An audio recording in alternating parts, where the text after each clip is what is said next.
दर्शक नमस्कार, तपाईलाई स्वागत छ। तपाईँ यति बेला लेक्साइ टिभी नेपाल हेर्दै हुनुहुन्छ। अहिले रवि लामिछाने कारागार चलान भएका छन्। भैरवा कारागारमा राखिएको छ। सहकारी ठगीको मुद्दाले उग्र रूपले सँगै रविलाई अहिले कारागारमा राखिएको छ।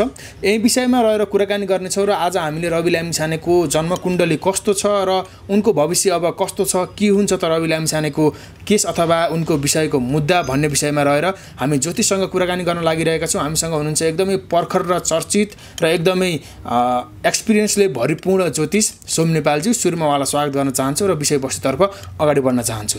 अब मान्छेको सबैभन्दा मेन कुरो के छ भने कुण्डली कस्तो छ हैन, भाग्य कर्मका ग्रहहरू कस्ता छन्, अनि अहिले कस्तो समय चलेको छ भनेर उहाँको कुण्डली अनि अहिले चलेको उहाँको समय, यी दुईटा कुरालाई हामीले ध्यान दिनुपर्छ। उहाँको कुण्डलीको बारेमा त मैले योभन्दा पहिले पनि 2076 सालदेखि जुन बेला उहाँले चितवनको काण्ड पछाडि फर्केर आएर जब उहाँसँग निकिताजीसँग विवाह भयो, जुन समयमा भएको थियो त्यो समयदेखि म रविजीको कुण्डली प्राप्त हुँदै गर्दाखेरि त्यस समयदेखि मैले बोल्दै आएँ। रविजीको अब अलिकति राहुको समय सुरुवात भयो, सङ्कटाको समय सुरुवात भयो। रविजीलाई एक अकस्मात भनेको उतार चढावको हैन, अकस्मात उठ्न सक्ने, फेरि उठेको कुरा पछारिन सक्ने यस्तो किसिमको उहाँको कुण्डली पनि हो।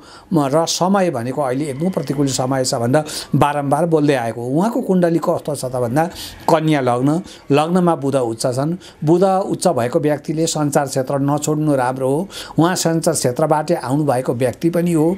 किनभनेदेखि बुध अध्यापक हो भवेत भन्छ। बुधको क्षेत्र भनेको शिक्षा र सञ्चार क्षेत्र हो, त्यसैले उहाँको सबभन्दा राम्रो यो हो।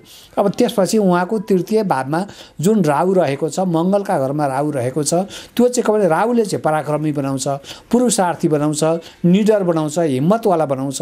तर के छ भने त्यो जुन मङ्गल हो, तेस्रो भावको मङ्गल हो, त्यो लग्नमा आएर बुधका साथमा, बुध भनेको शत्रु ग्रह हो, बुधका साथमा आएर बसेको हुनाले उहाँको जीवनमा यस्ता किसिमको उतार चढाव, जीवनमा सङ्घर्ष हुने कुराहरू स्वाभाविक भए त्यो लग्नको आधारमा, कुण्डलीको आधारमा। एवं उहाँको यसै गरी दशम भावमा शनिश्चर रहेका छन्। र उहाँको कस्तो भनेदेखि सबैभन्दा अरू कुरा जेसुकै भए तापनि यो राहुको समयपछि उहाँको राम्रो समय आउँछ, यो सङ्कटाको समयपछि राम्रो समय आउँछ। त्यसो भए कहिले सङ्कटा सकिन्छ, कहिले राहु सकिन्छ भन्ने प्रश्न आउँछ यहाँहरू हेर्नुहुने सुन्नुहुने व्यक्तिहरूलाई। राहु भनेको चाहिँ कहिलेबाट सुरु भयो भन्दा 2076 सालबाट राहु सुरु भयो। राहुको अवधि 12 वर्ष हुन्छ। तपाईँहरूले 76 सालबाट 12 वर्षलाई जोड्नुहोस्, 2088 साल हुन्छ। 28 सालसम्म के रह्यो? राहुको समय रह्यो। त्यसपछि फेरि त्यही 76 सालबाट सङ्कटा सुरु भयो। सङ्कटाको अवधि कति हुन्छ? 8 वर्ष हुन्छ। अब तपाईँले फेरि जोड्नुहोस् के भने 76बाट 8 वर्ष जोड्दा भनेको 2084 साल हुन्छ। यस्तो प्रकारले के छ भने आज भनेको त जुन 2081 साल छ, उहाँलाई राहुको प्रभाव छ, सङ्कटाको प्रभाव छ। राहुले भनेको उतार चढाव बनाउँछ।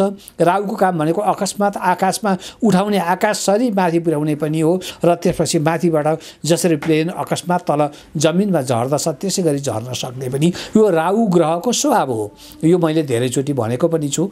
यो राहुको स्वभाव भनेको 88 सालसम्म काहीँ न काहीँ भनेको रहिरहने भयो। त्यसपछि आयो कुरा सङ्कटा। अब सङ्कटाको फल कस्तो हो त भन्दा एक त राहु र सङ्कटा भनेको स्वयं पत्नी ग्रह, पाप ग्रह जस्तो सङ्कटा भनेको राहुको शक्ति, राहुको पत्नी भनिन्छ।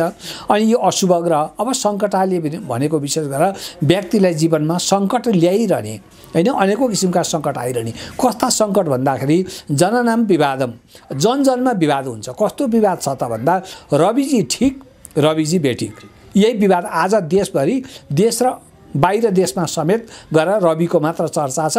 त्यसलाई के भन्छ? जननाम विवादम, जनजनमा विवाद आउनु, ज्वरणाम प्रकोपम। अब यो यस्तो किसिमको टेन्सन हुँदा त पक्कै पनि उहाँलाई थकान र ज्वरो त आउँछ नि होला हैन। कलत्रादि कष्टम, अब आफन्तलाई पीडा नपर्ने कुरै भएन।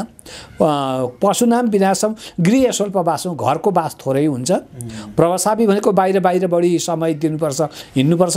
सदा सङ्कटा सङ्कटे राजपक्ष, जहिले पनि राहुको समयमा राजपक्षबाट, राज्य पक्षबाट सङ्कट आइरहन्छ। श्लोकले यसो भन्यो, उहाँको भइरहेको त्यसरी छ। यसरी मैले के छ भने उहाँको वास्तविक कुण्डली भन्दै गर्दा अब रविजीलाई के छ भने विशेष गरेर कति व्यक्तिले भगवान मान्नुहुन्छ।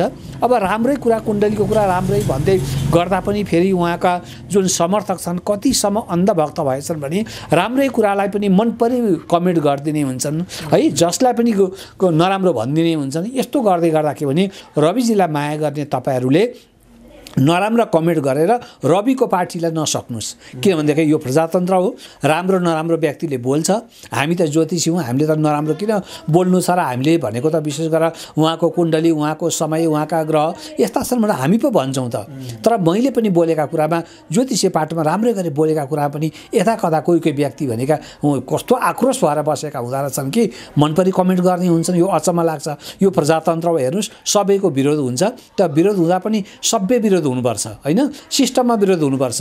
विरोध गर्ने ठाउँ छ तर विरोधको पनि सीमा हुन्छ, विरोधका पनि शब्द हुन्छन्। यो कुराहरूलाई ख्याल गर्नु होला। तपाईहरुले नराम्रो कुरा भनेको जति अहिले रविको पक्षमा ठिक बेठिक जसले जे भन्छन् यी भन्ने व्यक्तिलाई भनेको मन परि भनेर के छ भने रविको पार्टीलाई नसकाउनुस्। तपाईहरुले यसो गर्दै गर्दा रविका मान्छे समर्थक यस्ता छन् भनेर मान्छे झन्झन आक्रोश हुन्छन्, झन्झन चिडिएर जान्छन्। यो कुरा नगर्नु होला। रविजीले राम्रो गर्दा यो देशलाई राम्रो हुन्छ, हामी सबैलाई राम्रो हुन्छ। रविजीले वा अरू कसैले नराम्रो गर्दा यो देशका सबैलाई पीडा पर्छ, सबैलाई नराम्रो हुन्छ। हाम्रो लागि भनेको कोही पर होइन, कोही नजिक होइन।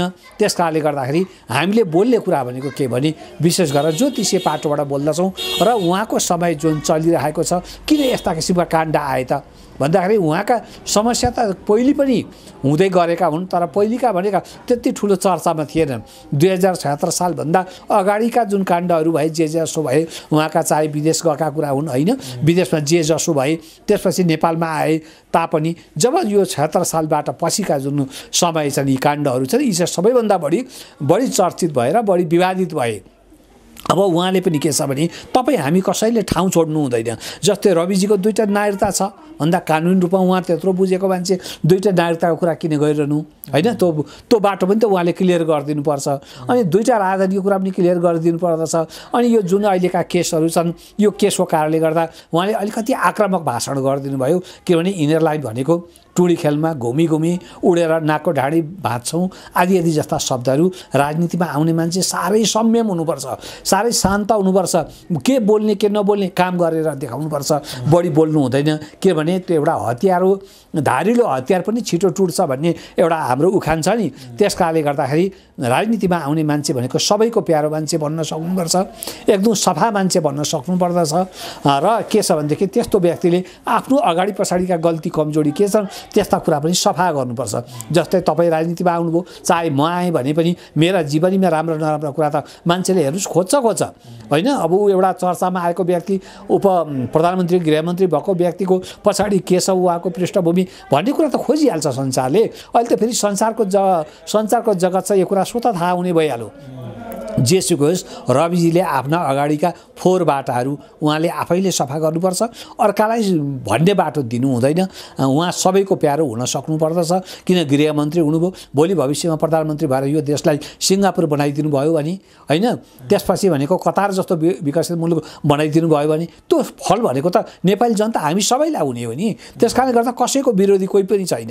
हेर्नुहोस् है, चाहे केपीले राम्रो गरून्, चाहे ओलीले गरून्, चाहे देवालले गरून्, कसैको भनेको शत्रु कोही हुँदैन। तर राम्रो त गर्नु पर्यो नि। नराम्रो गरेको हुनाले पो मान्छेले आक्रोश पोख्छन् त। राम्रो गरे त सबै नेपाली जनता सबै प्यारा हुन्छन्। त्यसमा पनि सबैभन्दा बढी अरूभन्दा पनि म बेग्लै हुँ, मेरो पार्टी बेग्लै हो, मेरो आस्था बेग्लै हो, म सफा पार्टी हुँ, मैले यो देशको फोहोर मैले सबै सफा गर्छु भन्ने जुन नारा दिएर उहाँ आउनुभएको छ, यो हिसाबमा उहाँ अरू सजग हुनुपर्दछ र अरू सफा हुनुपर्दछ। उहाँका समय भनेको जस्तो अब अगाडि आउँदै गर्दा उहाँका के छन् भन्दाखेरि यो सहकारी जुन केस छ यसमा सहकारी केसको एउटा मुद्दा, त्यसपछि गएर फेरि अर्को ठगी कृत्य आदि कुराहरू भनेर पनि थपिरहेका छन्। त्यसपछि भनेको हुँदा सम्पत्ति शुद्धिकरण। हेर्नुहोस् है, यो ठगी मुद्दामा 60 दिन अनुसन्धान त हुन्थ्यो, तर के भने अब यो सम्पत्ति शुद्धिकरणमा 90 दिन हुन्छ भनेर अब कानुन बुझेका व्यक्तिले बोलिरहेका छन्। त्यसकारणले गर्दा यति भइसकेपछि पनि भोलि के हुन्छ भने त्यो अभियोजन भइसकेपछि फेरि उहाँलाई बाहिर निकाल्ने कि भित्रै राख्ने कि भन्ने कुरा पनि त्यहाँ न्यायाधीशको तजविजमा त्यो कुराहरू पनि आउँछ। त्यस कारणले गर्दा अब यस कुरामा उहाँका समर्थक वा उहाँले पनि राजनीति सुझबुझ गरेर हाम्रा जो नेता छन् अहिले भनेका ठुला पार्टीहरू हुन् होइन, काङ्ग्रेस एमाले चाहे माओवादी आदि कुराहरू जो छन् यिनीहरूसँग पनि अलिकति समन्वय भएर होइन, अब यस्तो तरिकाले त हुँदैन, हामीले गाली गरेर पनि हुँदैन, ठुलो आन्दोलन गरेर पनि हुँदैन। त्यसकारणले गर्दा हामीले अलिकति संयमपूर्वक भविष्यमा हामी यसो गर्छौँ होइन, सहकारी पीडितलाई मेरो तर्फबाट अब जति भएको जिम्मेवारी म लिन्छु होइन। आफ्नो आफ्नो किसिमको जिम्मेवारी लिने भने त कसैले केही भन्ने ठाउँ पनि हुँदैन। उहाँको गल्ती कमजोरी उहाँको पक्षमा कति हो, उहाँले जिम्मेवारी लिने कति हो, म लिन तयार छु भनेर उहाँले यसरी भन्दै गर्दाखेरि त यी पार्टीका नेताहरूले पनि त तैँले जेलमा बस्नै पर्छ भनेर जबरजस्ती भन्ने कुरा त आउँदैन। त्यस कारणले गर्दा उहाँले संयमता लिनुपर्ने परिस्थिति छ। समय ग्रह प्रतिकूल छ, प्रतिकूल समयमा उहाँले के गर्नु राम्रो भनेदेखि उहाँका पनि पक्कै कोही जान्ने ज्योतिषीय गुरु हुनुहुन्छ होला होइन, पक्कै पनि हेराएको होला, बुझेको होला, थाहा पाएको होला। त्यस्तो व्यक्तिले के छ भने राम्रो तरिकाले वर्षमा एकचोटि होइन राहु सङ्कटाको जप शान्ति गराइदिनु। मीन राशि हुनुहुन्छ, 7.5 लागेको छ, 7.5 ग्रह शान्ति गराइदिनु। त्यसपछि मेरो ग्रह दशा यस्ता छन्, यो टाइमसम्म छन् भनेर ज्योतिषीहरूले बार बार भनेका छन्। बजारमा ती कुरा आउँछन् भने के हो त भनेर विचार गर्ने, आफूले गर्ने बोली व्यवहारमा पनि धेरै संयम र संयमता अपनाउने। यसो गरेमा रविजीलाई अगाडि आउने बाटोहरू सहज हुँदै जान्छन्। अहिले तत्कालमा 84मा उहाँले उठ्ने वा त्यस ठाउँमा विजय प्राप्त गर्ने अवसर यदि आएन भने पनि 2088 पछि जुन अर्को चुनाव आउँछ त्यहाँ पनि त ठाउँ छ नि। उहाँ त उमेरदारी नै हुनुहुन्छ।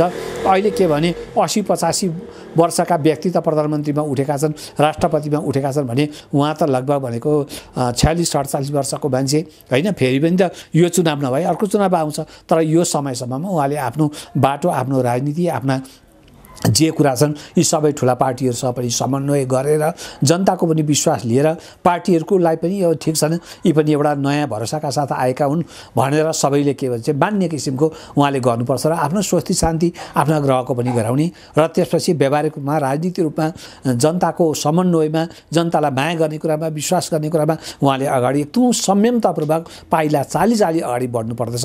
रविजीको समय मैले भनिहालेँ होइन, बारम्बार भनेको एउटै व्यक्तिको भन्दा पनि अब यिनीहरूले कामै पाएनछन्, कति रविको मात्रै कुरा गर्छन् भने जस्तो पनि कति व्यक्तिलाई लाग्दो होला।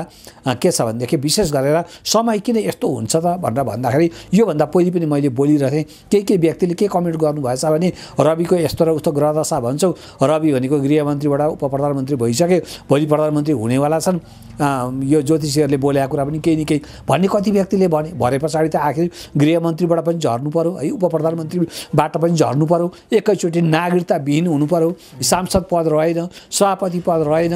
यस्तो परिस्थिति भएको हुनाले नराम्रो ग्रहको यस्तो हुँदो रहेछ भनेर तपाईँहरूले पनि चिन्तन गर्नुहोस्, मनन गर्नुहोस्, आफ्नो कुण्डली हेराउँदाखेरि कस्तो रहेछ त भन्ने कुराहरू विचार गर्नुहोस् र अरूको बारेमा पनि रविजीको भविष्य अगाडि आउने समय पछिको लागि राम्रो छ, तत्कालको लागि भनेको रविजीको समय धेरै अप्ठ्यारो छ। उहाँले धेरै संयमतापूर्वक काम गर्नुपर्दछ। अब जस्तो धेरैलाई लाग्न सक्छ कि कसैले त भन्नुहुन्छ दिनै टोकेर यो दिन छुट्छन् अथवा यो दिन छुट्न सक्छन् भन्ने हुन्छ। जस्तै अब यो जे उनीहरूले हिरासतमा छन् ठ्याक्कै यो हामी तोकेर भन्न सकिन्छ कहिले छुट्छन् छुट्दैनन् भनेर ज्योतिष पाटोबाट यो के हुन्छ भनेदेखि तपाईँको यो हिसाबले भनेको यो दिन यस्तो हुन्छ भनेर व्यक्तिलाई भन्नु उपयुक्त हुँदैन, एउटा सम्भावना हुन्छ है। ज्योतिष पाटो भनेको पनि जस्तो आज तपाईँलाई नराम्रो हुने दिन छ, एक्सिडेन्ट हुने दिन छ भनेर भन्यो भने एक्सिडेन्ट भनेको त ठुलो पनि हुन्छ सानो पनि हुन्छ नि। आज तपाईँको दिन नराम्रो हो, यो समयसम्म नराम्रो भनेर हामीले समयलाई भन्न सक्छौँ, त कुनै पनि व्यक्ति भगवान हुन सक्दैन। त्यसैले के छ भने यो दिनबाट छुट्छन् भनेर भन्ने बित्तिकै अब जस्तो के भने रवि यो बेला पर्छन् जेल भनेर जस्तो कुनै माताहरूले भनेको सुनियो नि, उनले यो दिन पर्छन् त भनेको होइन नि। अब अनुमानित बजारमा हल्ला चलो अनि अब के भने रवि पर्छन् भनेर काहीँ न काहीँ हल्ला खल्ला चलो होला, यो समयसम्म 2-4 महिना पछिसम्म भन्दा त एक दिन त त्यो कुरा मिलिहाल्छ। त्यस कारणले गर्दा यसरी ठ्याक्कै आजै हुन्छ भनेर भन्न सक्ने कोही पनि छैन, कोही माता पनि छैनन्, कोही ज्योतिषी पनि छैनन्। सम्भावना बोल्ने हो, नराम्रो समय भन्ने हो र आजैको दिन छुट्छन् भनेर भन्ने किसिमको त्यस्तो त्रिकालदर्शी भगवान कोही पनि छैन, ऋषिमुनि कोही पनि छैन। हामी अन्तिममा छौँ। अब अन्तिममा तपाईँले सबै कुराहरू लगभग राखिसक्नु भयो। जस्तो अब यो पछिल्लो समय यो जुन राजसभाको आन्दोलन भइरहेको छ सभापतिलाई छुटाउनको लागि र सहकारी विषयमा उनी भित्र परेपछि केही जनताहरूले यस्तो पनि भनिरहेका छन् कि एउटा व्यक्तिलाई मात्र ताकेर राजनीतिक प्रतिशोध गरियो होइन, अनि 87 अर्बको घोटाला भइरहेको छ, त्यही एउटै व्यक्ति रवि लामिछानेलाई दोषी देखाएर उसको पार्टी सक्न लागि उसले हामीलाई च्यालेन्ज गर्छ भनेर यिनी बुढा नेताहरूले उसलाई टार्गेट टार्गेट गरे। अब एउटा मान्छेलाई मात्र हेरेपछि त 87 अर्ब कसले उठाइदिने? त्यहाँ पीडित एकजना मात्र त छैन, अरू धेरै पनि पीडितहरू छन्। उनीहरूको कुरा कसले सुनिदिने? दोषी रवि मात्र पनि त होइन, अरू पनि छन्। अरूको कुरा किन नहेर्ने? जीवी राईलाई किन यहाँ नल्याउने भन्ने कुराहरू पनि आइरहेका छन्। तपाईँले के भन्नुहुन्छ? यो राजनीतिक प्रतिशोध नै हो कि अनि रासपाले गरेको यो आन्दोलन ठिक हो कि होइन? अलिकति के भने राजनीति प्रतिशोध हो भन्नको लागि चाहिँ थोरै के मिल्न खोज्छ भने उनले जसरी म अब यी पुराना नेताहरूलाई टुडी खेलमा राखेर घुमी नाकको ढाडी भाँच्छु र यो देशको जति फोहोर सबै सफा गर्छु भनेर उनले जसरी बोलेका थिए नि, ए हो र छ भन्ने किसिमको लागेको हुनाले अकस्मात भनेको 21वटा सिट पनि आयो। यसो गर्दाखेरि यो मान्छेले त हामी पार्टीहरूलाई हामी पुरानो यो नेपालमा प्रजातन्त्र ल्याउनको लागि, लोकतन्त्र ल्याउनको लागि हाम्रो पनि त ठुलो लडाइँ छ, हाम्रो देन छ। हामी कति वर्ष, कोही 12 वर्ष, कोही 14 वर्ष, 15 वर्ष जेल बसे होइन। हाम्रो चाहिँ यत्रो देन छ, त्यो रवि मात्रै सबै कुरा हो त? हामीले गरेको चाहिँ केही पनि होइन भन्ने उनीहरूको मनमा पनि त पक्कै थियो होला नि। त्यस कारणले गर्दा अलिअलि राजनीति प्रतिशोधको गन्ध होइन भन्न मिलेन।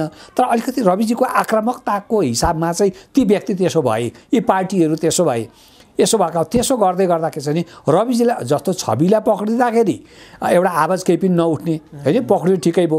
अब भोलि जीवीलाई पक्रिँदा पनि त्यो कुरा केही पनि नउठ्ने। अब उही सँगैको पार्टनर भनेको रविजीको पक्ष भनेको चाहिँ के छ भने पक्रियो एउटा कानुनी रूपमा गयो भनेदेखि त्यो पार्टीका 20वटा सांसद नै त्यसको आन्दोलनमा पक्षमा जाने।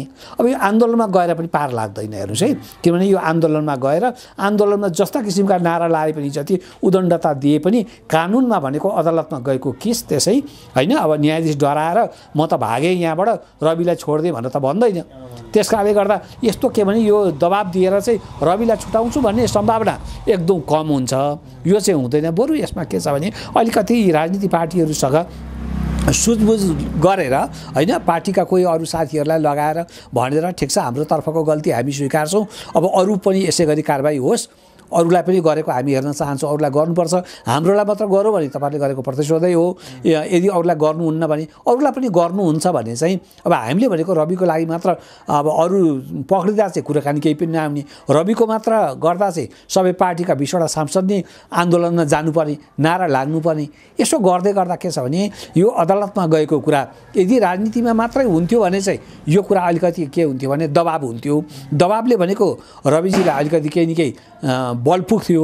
तर यो अदालतमा गइसकेपछि चाहिँ अदालतमा गएको कुरा कहिले पनि बजारमा आन्दोलन गरेर, सहर बजारमा आन्दोलन गरेर त्यो हिसाबमा छुट्नेवाला हुँदैन। त्यो चाहिँ के छ भने बरु सुझबुझपूर्वक अहिलेका नेताहरूसँग होइन अलिकति समन्वय गरेर अगाडि बढ्दाखेरि र हाम्रो तर्फको गल्ती ओके छ, अरूलाई पनि कारबाही गर्नुस्, 87 अर्ब उठोस्, हाम्रो तर्फमा कति भाग लाग्छ, मेरो तर्फको कति भाग लाग्छ त म ओके छु, अरूलाई पनि पक्रेर कारबाही गरौँ भन्ने हिसाबमा चाहिँ जानुपर्छ। कानुनी रूपमा र सुझबुझ रूपमा चाहिँ अगाडि राजनीतिक रूपमा जानुपर्छ। यो के भने यो आन्दोलनले मात्र पार लाग्दैन। जति आन्दोलन गरे पनि, जति दिन गरे पनि कति जनता पनि कति दिन जान्छन् र होइन। एक दिन 2 दिन जाँदा जोस जागर होला होइन, 2-4 पैसा खर्च आफ्नो निकालेर केही गर्लान्, कसो गर्लान्। सधैँ भनेको मान्छे भनेको आन्दोलनमा गइरहने फुर्सद पनि हुँदैन। त्यस कारणले गर्दा यो आन्दोलनले पार लाग्दैन। कानुनी रूपमा गएको, अदालतमा गएको कुरा आन्दोलनले पार लाग्दैन। राजनीतिमा भएको भए चाहिँ त्यो एउटा सम्भव ठिकै हुन्थ्यो। जस्तो उनी पक्राउ परेका थिएनन् भने होइन, उनलाई भनेको राजनीतिमा भनेको कुनै न कुनै किसिमको अहिलेका पार्टीहरूले अप्ठ्यारो पारेर खोजे भने त्यो हिसाबमा चाहिँ आन्दोलनले दबाब पुग्छ, केही हुन्छ होइन, त्यहाँ वार्ता हुन्छ, त्यहाँ वार्ताका कुराहरू लागू गर्ने हुन्छन्। तर जब अदालतमा केस गयो नि, अदालतमा गएको कुरा चाहिँ बाहिर सडकमा आन्दोलन गरेर त्यो पार लाग्दैन। यो चाहिँ कानुन बुझेका व्यक्तिहरूले यसरी बुझेको राम्रो हो। हामी अन्तिममा छौँ। तपाईँले समय दिनुभयो, हामीलाई धेरै कुराहरू राखिदिनु भयो रविको विषयमा, धेरै कुराहरू जान्ने मौका पनि पाउनुभयो दर्शकहरूले। तपाईँलाई समय र संवादको लागि धेरै धेरै धन्यवाद। धन्यवाद। मैले हेर्नुहोस् कुण्डलीको आधारमा बोलेको हुन्छु, यहाँले विचार गर्नुहोला। मैले बोलेका मितिदेखि यो मितिसम्ममा रविजीलाई राम्रै राम्रो भएको भए तपाईँहरूले हामीले बोलेका कुरा बेकार भन्ने मान्नुहुन्थ्यो होला। तर जसरी बोल्दै आइएको छ कुण्डली दिनदशाको समयमा यो बोलेको कुरा र उहाँको जीवनमा परेका अहिलेका घटनासँग मेल खायो कि खाएन, यति कुरा तपाईँहरूले विचार गरेर कमेन्ट गर्नुहोला। धन्यवाद। तपाईँको जस्तै कसैले कन्ट्याक्ट नम्बरहरू खोज्नुभयो भने, लोकेसन खोज्नुभयो भने? हजुर, अब म त ज्योतिषी हो होइन, कोही व्यक्तिले चिना हेराउनु थियो, चिना बनाउनु थियो भन्ने कुराहरूमा गर्नुभयो भने मेरो नम्बर 9849 32 67 17 हो। यसमा यहाँहरूले कल गर्नुहोला। कलमा सम्पर्क हुन्छ अनि समय मिल्छ, यहाँहरू आउनुहोला।